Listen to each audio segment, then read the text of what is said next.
Hello friends, welcome to on my channel. मेरा नाम है ध्रुव और आप देख रहे हैं द लर्नर्स कम्युनिटी। आज की वीडियो में हम बात करने जा रहे हैं सिक्स्थ सेमेस्टर के हिस्ट्री सब्जेक्ट के बारे में, जो कि आता है आपका स्किल इन्हेंसमेंट कोर्स के अंतर्गत। आपकी बुक का नाम है भारत में रेडियो और सिनेमा। इस बुक में अराउंड आपको 3 से 4 यूनिट कवर करनी है। हर यूनिट में 2 से 3 चैप्टर आपको पढ़ने ही होंगे। तो आज की वीडियो में हम यूनिट 1 की बात करेंगे, जिसका नाम है भारत में प्रसारण औपनिवेशिक काल। औपनिवेशिक काल का मतलब ब्रिटिशर्स के दौरान, जब ब्रिटिश भारत पे राज कर रहे थे, उस समय भारत में ब्रॉडकास्टिंग की जो सर्विस थी वो किस प्रकार की थी। चैप्टर 1 है अंतर्युद्ध के वर्षों में औपनिवेशिक नियम। चलिए वीडियो को शुरू करते हैं। और अगर अभी तक आपने हमारा चैनल सब्सक्राइब नहीं किया तो प्लीज़ चैनल को सब्सक्राइब करें और वीडियो पूरा देखें, काफ़ी ज़्यादा इंपॉर्टेंट वीडियो है आपके लिए। तो सबसे पहले हम चैप्टर के इंट्रोडक्शन की बात करें तो इसमें हम कुछ बेसिक्स डिटेल या फिर जो इंपॉर्टेंट चीज़ें वो देखते हैं। भारत में रेडियो प्रसारण की शुरुआत। IBC, Indian broadcasting company, Bharat में सितंबर 1926 में स्थापित एक निजी उद्यम थी, मतलब एक प्राइवेट कंपनी थी आईबीसी, जो कि 1926 सितंबर के महीने में स्थापित की गई, मतलब इस्टेब्लिश की गई। 23 जुलाई 1927 को वॉयसराय लॉर्ड इरविन ने बॉम्बे में आईबीसी का पहला स्टेशन लॉन्च किया, रेडियो स्टेशन लॉन्च किया था। कब किया था? 1927 में जुलाई 23 को। किन्होंने? वॉयसराय ने। पहला रेडियो स्टेशन बॉम्बे में लॉन्च किया गया था। कौन सी कंपनी का? इंडियन ब्रॉडकास्टिंग कंपनी का। अगर आपके पास टिक मार्क के क्वेश्चन आते हैं, अगर आपसे पूछा जाता है 1 नंबर का क्वेश्चन, तो ये भी आ सकता है कि पहला आईबीसी का पहला रेडियो स्टेशन कहाँ लॉन्च किया गया था और कब लॉन्च किया गया था। तो बम्बई में 1927 23 जुलाई 1927 में लॉन्च किया गया था। आईबीसी ने कोलकाता को शामिल करने के लिए अपनी गतिविधियों का विस्तार किया था। मतलब आईबीसी चाहता था कि बम्बई के साथ साथ कोलकाता में भी इसके जो ब्रॉडकास्टिंग सर्विस है वो प्रदान की जाए। फिर भी कंपनियों को महत्वपूर्ण वित्तीय कठिनाइयों का सामना करना पड़ा। मतलब कंपनी इतनी अच्छे प्रकार से ग्रो नहीं कर रही थी, ठीक है, कि बहुत सारा फंड आ रहा हो जिससे कंपनी अपना विकास कर सके। तो वित्तीय कठिनाई मतलब फाइनेंशियल प्रॉब्लम्स कंपनी को फेस करनी पड़ रही थी और अंत में वह स्वयं ही बंद हो गई। इसके बारे में हम आगे डिटेल्स में देखेंगे।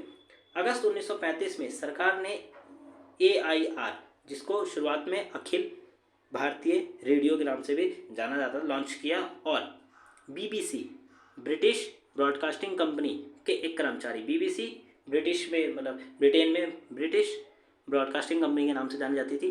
तो BBC के एक कर्मचारी लियोनेल फिल्डन को कमान सौंपी, ठीक है। AIR को लॉन्च किया, उसके बाद ब्रिटिश ब्रॉडकास्टिंग कंपनी के एक कर्मचारी को कमान, मतलब आप कह सकते हैं कि सारा काम सौंपा गया। लेकिन सरकार ने आकाशवाणी को एक कंपनी का दर्जा देने से इनकार कर दिया। आकाशवाणी को एक कंपनी का दर्जा देने से इनकार कर दिया और उसे एक सरकारी प्रभाव के रूप में काम करने जारी रखने की अनुमति दी, ठीक है। तो आकाशवाणी चाहते थे कि वो एक अपनी प्राइवेट कंपनी बने, परंतु नहीं, गवर्नमेंट ने उस चीज़ को मना कर दिया और उसको एक सरकारी प्रभाग मतलब गवर्नमेंट का एक पार्ट, गवर्नमेंट का एक हिस्सा रहकर काम करने की अनुमति दी। आपका मेन चैप्टर स्टार्ट होता है यहाँ से कि भारतीय रेडियो क्लबों के प्रयोग।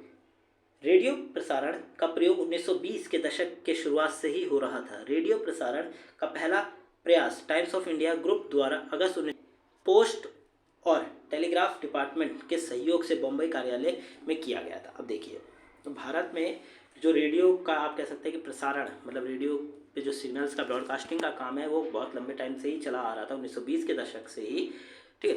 परंतु लोग अपने अपने क्या कर रहे थे? प्रयोग कर रहे थे, एक्सपेरिमेंट्स कर रहे थे। तो सबसे पहला प्रयास टाइम्स ऑफ इंडिया ग्रुप द्वारा अगस्त में एक और था, पोस्ट और टेलीग्राफ डिपार्टमेंट की हेल्प से किया गया था। कहाँ पे? बॉम्बे कार्यालय में ये काम किया गया था। 1920 में क्लब के संस्थापक सदस्यों में से एक गियाचंद मोटवानो ने को आमतौर पर भारत का पहला रिकॉर्ड किए गए रेडियो सिग्नल को प्रसारित करने के लिए श्रेय दिया जाता है।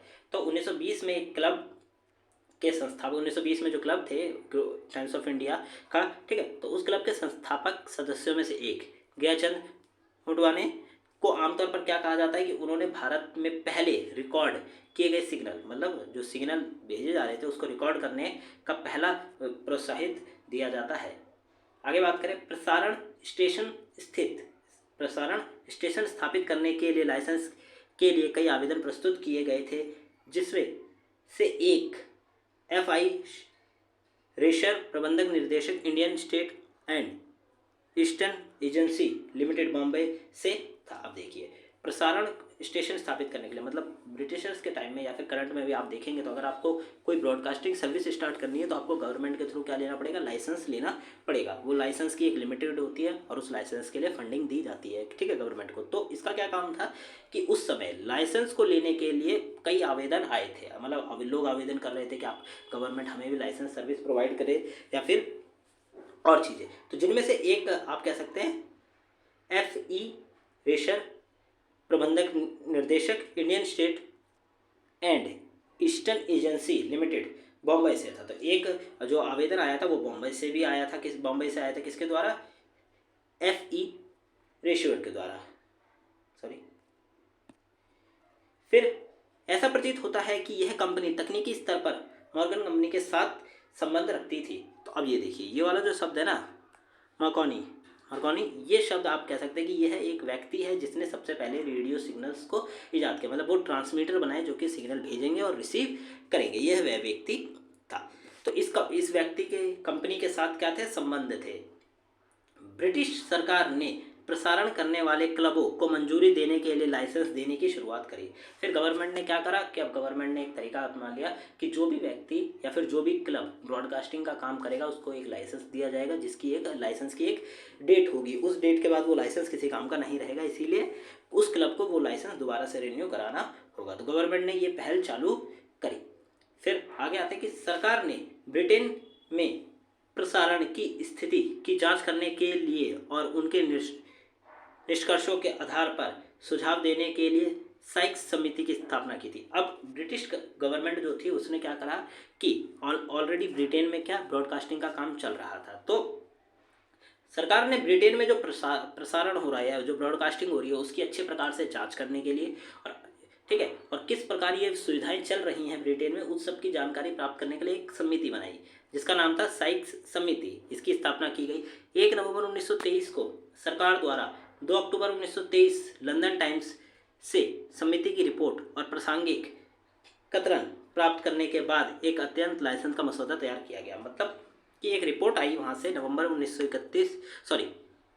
नवंबर 1923 को सरकार द्वारा 2 अक्टूबर 1923 लंदन टाइम्स से समिति की रिपोर्ट और प्रासंगिक कथन प्राप्त हुई। गवर्नमेंट को एक रिपोर्ट प्राप्त हुई 1 नवंबर 1923 को, ठीक है, और उसमें रिपोर्ट में जितनी भी चीज़ें बताई गई थी उस हिसाब से गवर्नमेंट ने लाइसेंस बनाने का काम चालू कर दिया। कहाँ पे, भारत में। और प्रासंगिक कथन प्राप्त करने के बाद अद्यतन लाइसेंस का मसौदा तैयार करना चालू कर दिया। मतलब जो लाइसेंस जिस प्रकार से बनेगा उसके लिए जो मटेरियल चाहिए, जो डिटेल्स चाहिए, उसका मसौदा तैयार करना चालू कर दिया। अब देखें, ब्रिटिश सरकार ने कोलकाता में बंगाल रेडियो क्लब को एक मामूली मकॉर्नी ट्रांसमीटर का उपयोग करके कार्यक्रम प्रसारित करने की अनुमति दी। तो ब्रिटिश गवर्नमेंट ने कोलकाता में बंगाल रेडियो क्लब था, ठीक है, जिसको लाइसेंस नहीं मिला था, परंतु उनको एक मामूली, मतलब आप कह सकते हैं कि एक ट्रांसमीटर का प्रयोग करके कार्यक्रम को प्रसारित करने की अनुमति दे दी। मतलब अप्रूवल मिल गया था कि आप ट्रांसमीटर का प्रयोग करके क्या कर सकते हैं, प्रसारण कर सकते हैं, परंतु आपको कोई लाइसेंस अभी नहीं दिया गया। अब आप देख सकते हैं, यह है मकॉर्नी ट्रांसमीटर, ठीक है, ये उसकी फ़ोटो है, इसमें रिसीवर भी है, इसमें सेंटर भी है। अब आगे देखें, जून 1923 में बॉम्बे में रेडियो क्लब ने एक मैकॉर्नी ट्रांसमीटर का उपयोग करके प्रसारण शुरू किया और एक ऐसी सेवा प्रदान की जो बंगाल रेडियो क्लब के समान थी। अब क्या हुआ, जून 1923 के महीने में बॉम्बे रेडियो क्लब ने जो transmitter Bengal radio club use कर रहा था वही ट्रांसमीटर यूज़ करके प्रसारण शुरू करा। और इतना आप कह सकते हैं प्रसारण इतने बड़े स्तर पर था कि वो बंगाल रेडियो क्लब के समान था, उसको चुनौती दे रहा था। फिर 16 मई 1923 को उत्साहित रेडियो शौकीनों का एक समूह मद्रास रेडियो क्लब बनाने के लिए एक साथ आया। मद्रास के गवर्नर विस्काउंट गोशन ने क्लब के संरक्षक के रूप में कार्य किया। अब उस समय रेडियो का काफ़ी आप कह सकते हैं प्रचलन था, लोगों को बहुत ज़्यादा शौक था, तो रेडियो से उत्साहित लोगों के ग्रुप ने क्या करा, मद्रास रेडियो क्लब बनाने के लिए एक साथ आए। उसी दौरान मद्रास के जो गवर्नर थे, ठीक है, विस्काउंट गोशन, उन्होंने क्लब के संरक्षक के रूप में अपना रोल प्ले किया। एक उल्लेखनीय शौकिये जो भारत में प्रसारण में अग्रणी था। CV कृष्ण स्वामी चेट्टी क्लब के संस्थापक सदस्यों में से एक थे। तो जो मदद, ठीक है, तो एक और व्यक्ति था जिसको रेडियो का बहुत ज़्यादा शौक था, जो भारत में प्रसारण मतलब ब्रॉडकास्टिंग के लिए काम कर रहे थे। तो उनका नाम था CV कृष्ण स्वामी चेट्टी, और वो एक प्रकार से क्लब के संस्थापक सदस्यों में से एक थे। संस्थापक मतलब फाउंडर्स, जिन्होंने क्लब को बनाने में मदद करी। क्लब की स्थापना के तुरंत बाद चेट्टी ने विभिन्न ट्रांसमीटर भागों को एक साथ रखा और क्लब का प्रयोगात्मक प्रसारण स्थापित किया। ठीक है, तो मद्रास क्लब के बारे में बात हो रही है यहाँ पे कि चेट्टी ने, CV कृष्ण चेट्टी ने संस्थापक सदस्य थे। दूसरा, उन्होंने क्लब की स्थापना के तुरंत बाद ही बहुत सारे अलग अलग प्रकार के ट्रांसमीटर को एक साथ रखा, ठीक है, और क्लब के प्रयोगात्मक प्रसारण शुरू किया, मतलब प्रयोग करते करते प्रसारण जो ब्रॉडकास्टिंग है वो चालू करी। 31 जुलाई 1924 को क्लब ने औपचारिक रूप से अपनी पहली प्रसारण सेवा आरंभ करी। कुछ समय बाद क्लब ने प्रारंभिक कम शक्ति वाले ट्रांसमीटर को 20 वाट ट्रांसमीटर से अपग्रेड कर दिया। अब देखिए 31 जुलाई 1924 के महीने में क्लब को औपचारिक रूप से पहला प्रसारण शुरू किया। औपचारिक रूप से उसने अपना पहला ब्रॉडकास्टिंग जो सिग्नल होता है वो भेजा। उसके कुछ समय बाद ही क्लब ने प्रारंभिक कम शक्ति, मतलब शुरुआत में तो कम पावर वाले ट्रांसमीटर्स का यूज़ किया जा रहा था, जिनकी रेंज काफ़ी ज़्यादा हाई नहीं थी, मतलब जब ना ज़्यादा दूर तक सिग्नल जा पाते थे, परंतु कुछ समय बाद ही ट्रांसमीटर को 20 वाट ट्रांसमीटर से चेंज कर दिया गया, मतलब अपग्रेड कर दिया गया। मद्रास में रेडियो क्लब ने 1923 तक एयरवेव्स का प्रसारण किया। एयरवेव्स मतलब एयरवेव्स का प्रयोग करके जो ब्रॉडकास्टिंग की जाती है उसका प्रयोग किया। जब क्लब के अपर्याप्त वित्तीय संसाधनों ने इसे संचालन बंद करने पर मजबूर किया। अब क्या हुआ, 1927 में तो एयरवेव्स का यूज़ हो रहा था, परंतु ऐसा भी नहीं है कि वो जो कंपनी है या वो जो क्लब है बहुत सारी फंडिंग उठा रहा है जगह जगह से, तो उनके सामने भी अपर्याप्त वित्तीय संसाधन मतलब फाइनेंशियल प्रॉब्लम्स जो है वो सामने आने लगी थी। और अब क्या लग रहा था कि ये क्लब बंद हो सकता है। क्लब ने अपना रेडियो ट्रांसमीटर मद्रास कॉरपोरेशन को दे दिया, मतलब मद्रास निगम जो कि गवर्नमेंट के अंतर्गत आती थी उसको अपना रेडियो ट्रांसमीटर पूरी तरह से दे दिया। निगम ने तब आवेदन किया और सरकार द्वारा प्रसारण करने के लिए लाइसेंस प्रदान किया गया। सरकार द्वारा प्रसारण करने के लिए लाइसेंस दिया गया, किसको? मद्रास कॉरपोरेशन को। तो इससे पहले क्या था, जो मद्रास रेडियो क्लब था उसके पास लाइसेंस नहीं था, परंतु वो ब्रॉडकास्टिंग चालू कर रहे थे, परंतु उनके सामने क्या आया, एक प्रॉब्लम आ गई, किसकी? फाइनेंशियल की। तो उन्होंने मद्रास कॉरपोरेशन को अपना पूरा का पूरा सिस्टम सेल कर दिया। उसके बाद निगम ने आवेदन किया कि सरकार द्वारा प्रसारण करने के लिए लाइसेंस प्रदान किया गया। 1 अप्रैल 1930 को निगम ने नियमित सेवा प्रदान करना शुरू करा। फिर उसके बाद लगातार रूप से 1 अप्रैल 1930 के दिन के बाद से जो निगम या कॉरपोरेशन है, मद्रास कॉरपोरेशन, उसने लगातार जो ब्रॉडकास्टिंग सर्विस है वो चालू कर दी। इसने 16 जून 1938 तक इस प्रसारण सेवा की पेशकश की, जब AIR ने इसे एक नए स्टेशन में बदल दिया और लघु और मध्यम लहर ट्रांसमीटर पर प्रसारण शुरू कर दिया। अब उसके बाद क्या हुआ, मद्रास जो कॉरपोरेशन का ट्रांसमिशन सर्विस थी वो कब तक चली? 16 जून 1938 तक। उसके बाद AIR ने इसे एक नए स्टेशन में बदल दिया और लघु और मध्यम, मतलब जो मेन थे या फिर जो मिडल ट्रांसमीटर थे, उन पर प्रसारण आरंभ कर दिया गया। अब आगे बात करें इंडियन ब्रॉडकास्टिंग कंपनी की स्थापना। इंडियन ब्रॉडकास्टिंग कंपनी IBC, जिसके बारे में मैंने आपको चैप्टर के शुरुआत में भी बताया था। तो इंडियन ब्रॉडकास्टिंग कंपनी IBC 23 जुलाई 1927 को अस्तित्व में आई। केवल 3 साल से कम समय में परिसीमन का सामना करना पड़ा। ये कंपनी कब आई थी? 23 जुलाई 1927 में इस्टेब्लिश की गई, मतलब बनाई गई, और 3 साल बाद ही इस कंपनी का जो विघटन है वो हो गया था। कोलकाता और Bombay radio club Indian broadcasting company बनाने के लिए एक साथ आए और वाणिज्य प्रसारण प्रयास किया।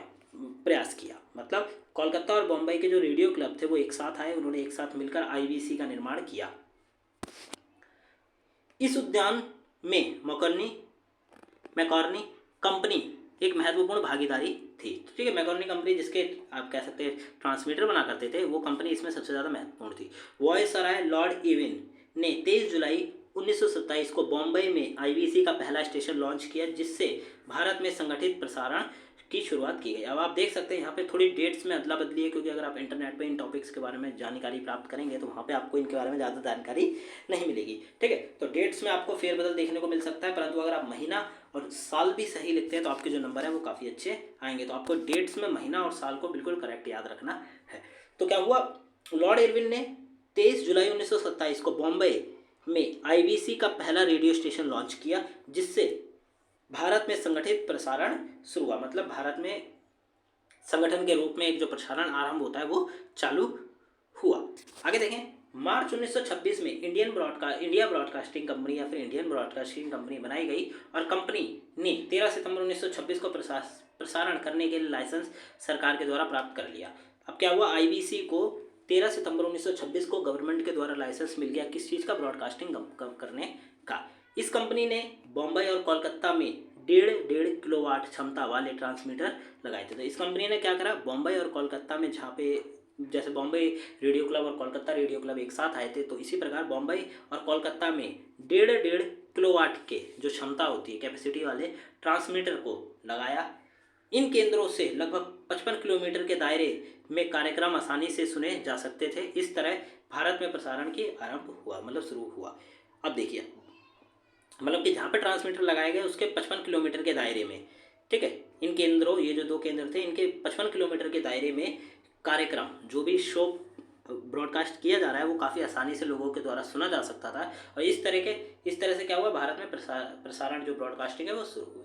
R.M. चिमने और उनके भाई सुल्तान चिन्ने 2 मेहनती पारसी व्यवसायी थे, जिन्होंने 1923 में भारतीय रेडियो टेलीग्राफ कंपनी की स्थापना की थी। ठीक है, तो 2 भाई थे पारसी भाई, जिन्होंने क्या करा था, 1923 में भारतीय रेडियो टेलीग्राफ कंपनी की स्थापना की।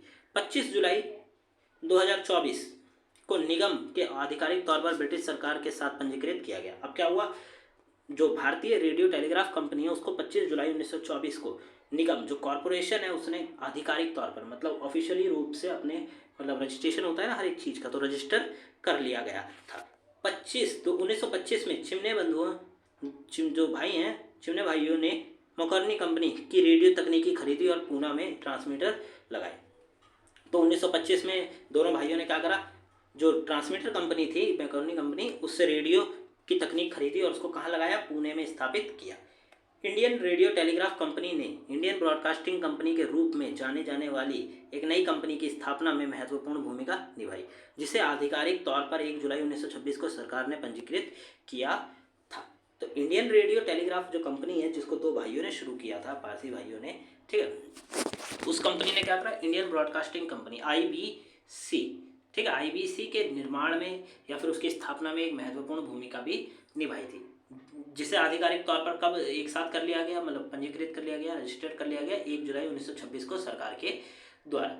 उन्होंने यह सुनिश्चित किया कि इसका बोर्ड ऑफ निर्देशक, मतलब बोर्ड ऑफ डायरेक्टर्स में बम्बई के कुछ सबसे सफल और जो जाने माने व्यवसाय शामिल होने चाहिए। तो जब बोर्ड ऑफ डायरेक्टर्स बन रहे थे IBC के, तो इस बात का ध्यान बिल्कुल रखा गया कि बोर्ड ऑफ डायरेक्टर्स में बॉम्बे के कुछ सबसे सफल, ठीक है, लोग और व्यवसायिक, मतलब बिजनेसमैन होने चाहिए। उन्होंने पूर्व BBC कार्यकर्ताओं एरिक ईस्टन की विशेषज्ञता हासिल की, जो दिसंबर 1926 के अंत में भारत आए। 2 मार्च 1926 को समझौते का मसौदा संस्करण समीक्षा के लिए उपलब्ध किया गया। अब देखिए, अब इसको समझिए कि वो चाहते थे कि बोर्ड ऑफ डायरेक्टर्स का जो ग्रुप हो वो सबसे ज़्यादा अच्छा हो, इसीलिए BBC ब्रिटिश ब्रॉडकास्टिंग कंपनी के कार्यकर्ता, मतलब एक वर्कर, एरिक ईस्टन की विशेषज्ञता हासिल करी। उसके बाद दिसंबर 1926 के अंत में भारत आए थे, एरिक ईस्टन, और उसके बाद एरिक ईस्टन भारत आए, उनको भी जोड़ा गया इसके साथ। फिर 2 मार्च 1926 को एक समझौता तैयार किया गया और सिग्नेचर कर दिए गए IBC के लिए। बंगाल और बॉम्बे की सरकार, जहां IBC की शुरुआत 2 रेडियो स्टेशन स्थापित करने थे, ठीक है, तो बंगाल और जो बॉम्बे क्लब आए थे साथ में, वहाँ की सरकारों ने IBC, इंडियन ब्रॉडकास्टिंग कंपनी की शुरुआत 2 रेडियो स्टेशन, अलग अलग जगह पे 2 रेडियो स्टेशन, जो कि मैंने आपको शुरुआत में बताया, बॉम्बे और बंगाल में स्थापित किए गए। 13 सितंबर 1926 को IBC ने 1 लाख रुपए के स्टैम्प पेपर पर समझौते पर हस्ताक्षर किए। फिर क्या हुआ, IBC को ऑफिशियली, मतलब तैयार कर दिया गया, और कब, 1 रुपये के स्टैम्प पेपर पर सिग्नेचर करके पूरा का पूरा ये जो ऑफिशियली काम था ये पूरा हुआ। फिर आगे आते हैं, इंडियन रेडियो टेलीग्राफ कंपनी और राजा धनराज गिरजी नरसिम्हा, ठीक है, ये जो राजा थे और ये जो इंडियन रेडियो टेलीग्राफ कंपनी थी, ये लोग आईबीसी के सबसे प्रमुख शेयरधारक थे, मतलब प्राथमिक पे शेयरधारक थे। मतलब सबसे पहले अगर आईबीसी को फंडिंग दी थी तो इंडियन रेडियो टेलीग्राफ कंपनी ने और इन राजा ने दी थी। आईबीसी ने बीबीसी के अनुभवी एरिक सी ईस्टन को कंपनी का पहला महाप्रबंधक के रूप में नियुक्त किया। तो आईबीसी ने बीबीसी कंपनी मतलब ब्रिटिश ब्रॉडकास्टिंग कंपनी से एक व्यक्ति बुलाया था एरिक सी ईस्टन, ठीक है, और उन्हें महाप्रबंधक के रूप में कंपनी में एक पोस्ट दी। आईबीसी ने इन सभी व्यक्तियों को इंग्लैंड और बीबीसी से भर्ती किया था। तो जैसे कि मैंने आपको बताया कि आईबीसी कंपनी चाहती थी कि उनके बोर्ड ऑफ डायरेक्टर्स में बम्बई के सबसे सफल लोग हों और अच्छे से अच्छे लोग हों, इसीलिए बीबीसी कंपनी के लोगों को भी बुलाया, ठीक है, और भर्ती किया। इसके बाद आता है आईबीसी का दिवालियापन और परिसीमन। इस कंपनी ने बम्बई और कोलकाता में 1.5 किलोवाट वाले जो ट्रांसमीटर लगाए थे, इन केंद्रों से लगभग 55 किलोमीटर के दायरे में कार्यक्रम आसानी से सुना जा सकता था। इस तरह भारत में प्रसारण की शुरुआत हुई, लेकिन आर्थिक संकट के कारण यह कंपनी घाटे में चल रही थी। तो ये कंपनी बहुत ज़्यादा पैसा नहीं कमा पा रही थी, ठीक है, मतलब बनने के बाद ही कंपनी में ज़्यादा से ज़्यादा आप कह सकते हैं खर्चा बढ़ा जा रहा था और फंडिंग आ नहीं रही थी। इसीलिए 13 दिसंबर 1927 को संपूर्ण भारत में रिसीवर सेट लाइसेंस प्राप्त करने के लिए कुल 3594 लाइसेंस जारी किए गए थे। 1928 में इसी संख्या को यह संख्या बढ़कर केवल 6152 हो गई। 1929 में 7775 तक पहुंच गई थी, ठीक है। तो जो भारत में रेडियो जो रिसीवर सेट लाइसेंस है उसको प्राप्त करने के लिए लोगों की संख्या थी वो बढ़ती जा रही थी। ज़्यादा से ज़्यादा लोग अप्लाई कर रहे थे कि हमें भी रेडियो रिसीवर लाइसेंस को प्राप्त हो जाए, और संख्या ये हर साल के साथ बढ़ती जा रही थी। 80% लाइसेंस से इसकी कमाई हो रही थी, ठीक है। तो आईबीसी जो थी उसकी कमाई 80% लाइसेंसों से हो रही थी और 20% अन्य देश से आयात और वायरलेस प्रसारण उपकरणों के 10% बकाया राशि प्राप्त करने की अनुमति दी गई थी, ठीक है। तो 80% आईबीसी कहाँ से कमा रहा था? लाइसेंसों से कमा रहा था, और वहीं 20% कहाँ से कमा रहा था? अन्य कामों से, जैसे चीज़ें आयात करना, निर्यात करना, इस चीज़ से। परंतु सरकार ने क्या कहा? सरकार ने 10% बकाया राशि प्राप्त करने की अनुमति दी थी, जो 33,000 रुपये के मासिक परिचालन खर्च से बहुत कम थी। अब गवर्नमेंट ने उन्हें आयात के ऊपर 10 रुपये प्राप्त करने के लिए कहा था, ठीक है, मतलब बकाया राशि प्राप्त करने के लिए कहा, 10% बकाया राशि। परंतु इतनी ज़्यादा फंडिंग हो ही नहीं पा रही थी, मतलब पैसा आ ही नहीं रहा था। 33,000 रुपये मासिक परिचालन था। जो आईबीसी कंपनी को चलाने का टोटल खर्चा था वो हर महीने 33,000 रुपये था। आईबीसी गंभीर वित्तीय संकट में थी, ठीक है। आईबीसी जो कंपनी थी वो गंभीर वित्तीय संकट में थी, फाइनेंशियल प्रॉब्लम काफ़ी ज़्यादा थी। संकट ने आईबीसी को कुछ समय के लिए सेवाएं जारी रखने के लिए अपनी वित्तीय संपत्तियों को गिरवी रखकर सुरक्षित ऋण के लिए भारतीय टेलीग्राफ कंपनी इसके प्रमुख शेयरधारकों में से एक की ओर रुख करने के लिए मजबूर किया। अब देखिए, अब इतनी ज़्यादा कंपनी इतनी घाटे में थी कि उन्हीं में से किसी लोगों ने आप सुझाव दिया कि अगर आपको चाहिए तो आप क्या करिए, कंपनी को गिरवी रख दीजिए, कंपनी की जो संपत्ति है उसको गिरवी रख दीजिए और कंपनी को चलाइए। और ये गिरवी किसके यहाँ रखने के लिए कहा गया था? भारतीय टेलीग्राफ कंपनी के द्वारा, और शेयर धारकों में से एक की ओर रुख करने के लिए कहा गया, क्योंकि भारतीय टेलीग्राफ कंपनी ही आप कह सकते हैं प्राथमिक शेयर धारकों में से एक थी इस कंपनी की, और साथ के साथ उसी के पास अब पैसा लेने के लिए उसे अपनी कंपनी वहाँ पे गिरवी रखनी थी। फिर आते हैं 9 सितंबर 1929 को आईबीसी के अध्यक्ष इब्राहिम रहीमतुल्ला ने उद्योगों और श्रम के एक सदस्य सर भूपेंद्र नाथ को सूचित किया कि कंपनी को सरकारी समर्थनों की सख्त आवश्यकता है और सरकार द्वारा कंपनी को संभालने या वित्तीय सहायता प्रदान करने की संभावना के बारे में पूछताछ करी। अब 9 सितंबर 1929 को जो आईबीसी के मुख्य अध्यक्ष थे इब्राहिम रहीमतुल्ला, इन्होंने क्या कहा? इन्होंने अपने एक सदस्य, मतलब आप कह सकते हैं वहीं ग्रुप मेंबर से भूपेंद्र नाथ से कहा कि अब आप जाइए गवर्नमेंट के पास और हेल्प मांगिए, क्योंकि आईबीसी को अब गवर्नमेंट की हेल्प चाहिए, क्योंकि पैसा है नहीं, कंपनी चलानी है, इसीलिए, ठीक है। तो जानने के लिए और पूछताछ करने के लिए भेजा।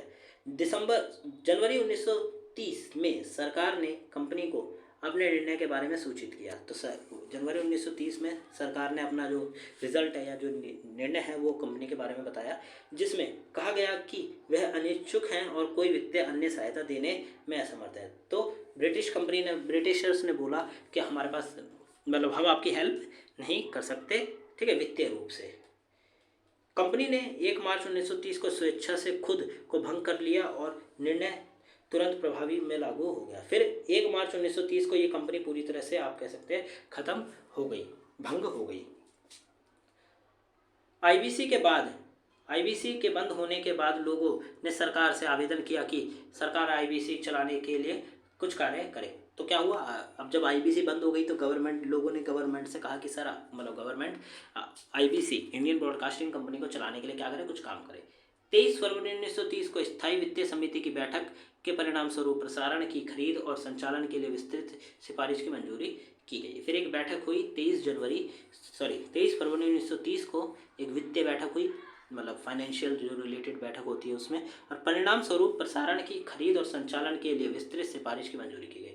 एक सिफारिश प्रस्तुत की गई थी जिसको मंजूरी मिल गई थी। 1 अप्रैल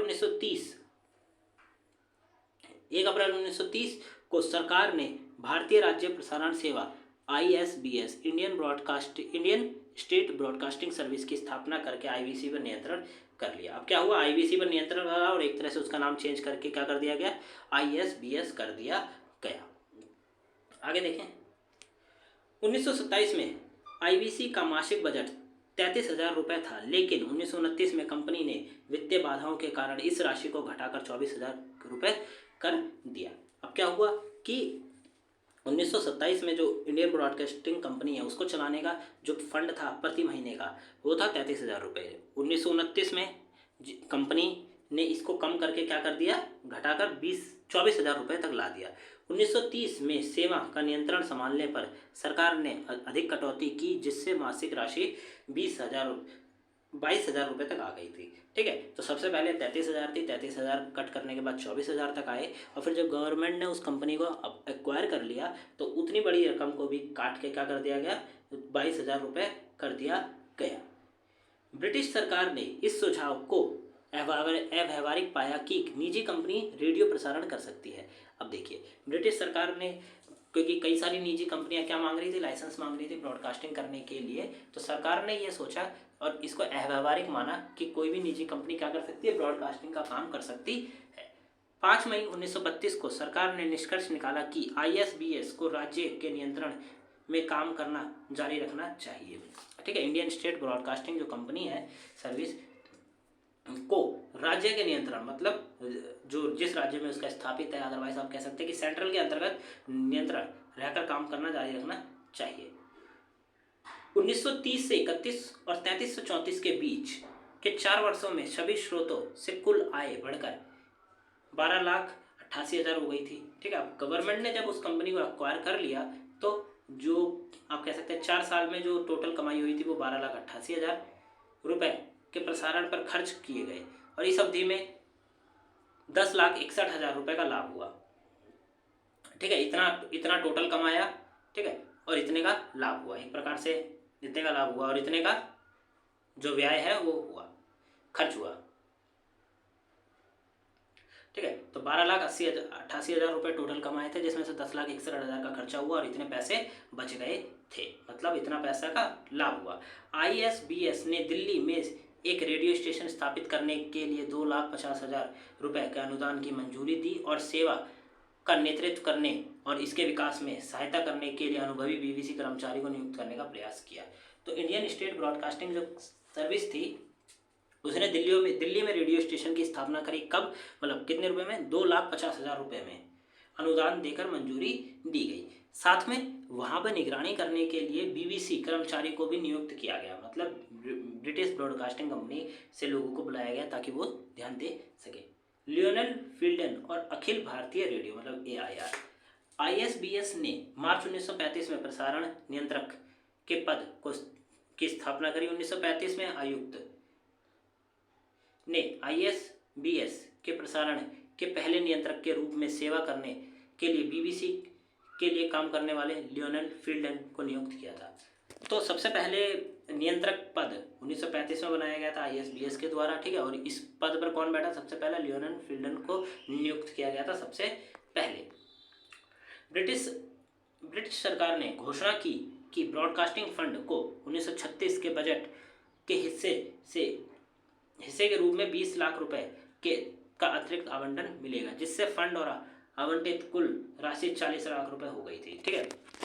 तो ब्रिटिश सरकार ने अपना 1936 का बजट प्रस्तुत किया। उस बजट में 20 लाख ऑलरेडी गवर्नमेंट दे ही रही थी। साथ के साथ क्या हुआ, 20 लाख देने के बाद 20 लाख अलग से दिए जाएंगे, इस चीज़ की भी घोषणा करी गई। जून 1935 में ISBS का नाम बदलकर ऑल इंडिया रेडियो कर दिया गया, ठीक है। वैसे तो आप यहाँ देखेंगे कि अखिल भारतीय रेडियो भी रखा गया है, ठीक है। तो Akhil Bharatiya radio, all India radio तो बाद में किया गया था, पहले अखिल भारतीय रेडियो ही था। तो लियोनल फिल्डन, HL किर्के और CW ग्योडर ने AIR नेटवर्क के लिए मूलभूत ढांचा तैयार किया। तो इन 3 लोगों ने AIR किस प्रकार से बनेगा, AIR किस प्रकार से चलाया जाएगा, इसका पूरा का पूरा ढांचा तैयार किया था। आकाशवाणी के अतिरिक्त आकाशवाणी के अस्तित्व के प्रभावित वर्षों के दौरान कई अन्य महत्वपूर्ण घटनाएं हुई, जिनमें से सभी ने कुछ विकास का योगदान दिया था। तो आकाशवाणी का जो शुरुआत, जब आकाशवाणी को बनाया गया, ठीक है, तो शुरुआती वर्षों में आप कह सकते हैं कई सारी घटनाएं घटी।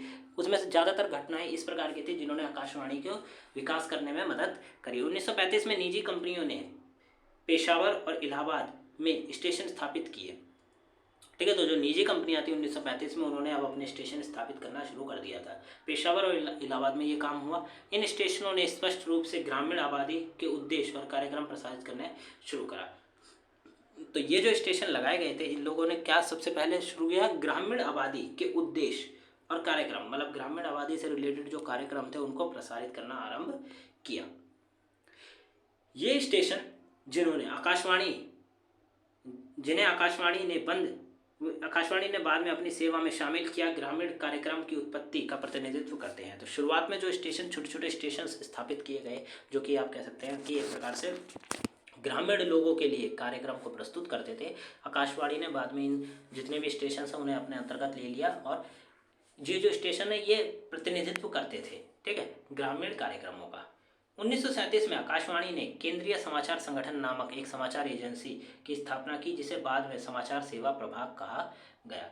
तो 1937 में आकाशवाणी ने क्या करा, केंद्रीय समाचार संगठन, जो सेंट्रल समाचार संगठन है, इसका नामक एक समाचार एजेंसी भी चालू करी, और इसको समाचार सेवा प्रभाग का एक प्रभाग कहा गया। मतलब ये किसका, समाचार सेवा का एक हिस्से के रूप में काम करेगा। यह एजेंसी समाचार प्रसारण और टिप्पणियों के विशेषज्ञ तैयार करने के लिए जिम्मेदार थी। तो ये कंपनी जो थी, ये एजेंसी समाचार प्रसारण, समाचार का जो प्रसारण है वो, और उसके ऊपर टिप्पणियों के लिए सारी जानकारी की जिम्मेदारी रखती थी। AIR 1939 में अंतर्राष्ट्रीय दर्शकों के लिए प्रसारण शुरू किया। AIR ने 1939 में अंतर्राष्ट्रीय दर्शक, जो अंतर्राष्ट्रीय स्तर पर लोग रह रहे हैं AIR को सुनने वाले, उनके लिए क्या करा, प्रसारण शुरू करा। अपनी तरह का पहला प्रसारण पुश्तो में आयोजित किया गया था और अफगानिस्तान के निर्देशित किए गए थे, ठीक है। तो AIR क्या 1939 में अंतर्राष्ट्रीय स्तर पर खोल दिया गया ताकि अंतर्राष्ट्रीय स्तर के लोग भी इसको सुन सके। अपनी तरह का पहला प्रसारण पुश्तो में आयोजित किया गया था, ठीक है। तो पहला जो प्रसारण था वो पुश्तो में आयोजित किया गया था और अफगानिस्तान में निर्देशित किया गया था। तो ये था आपका यूनिट 1 का चैप्टर 1, जिसमें हमने ब्रॉडकास्टिंग के 4 पॉइंट्स के बारे में पढ़ा, ठीक है।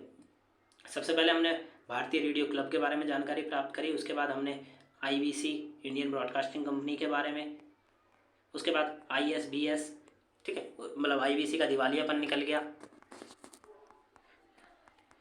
उसके बाद ISBS के बारे में पढ़ा, और उसके बाद हमने क्या पढ़ा, उसके बाद हमने पढ़ा AIR और लियोनल फिल्डन के बारे में, ठीक है। तो ये थी आपकी आज के चैप्टर की वीडियो। आपको वीडियो कैसी लगी आप हमें जरूर बताएं। वीडियो में अगर आपको कुछ भी लगता है कि वीडियो में आपको कुछ समझ नहीं आया तो कमेंट बॉक्स में आप हमें पूछ सकते हैं। अदरवाइज आपको कोई भी डाउट है तो आप हमें जरूर बताएं। वीडियो अच्छी लगी तो वीडियो को लाइक करें, चैनल को सब्सक्राइब करें। डिस्क्रिप्शन बॉक्स में काफ़ी सारे लिंक्स दिए गए हैं, तो आप वहाँ जाके हमारे चैनल्स को ज्वाइन कर सकते हैं।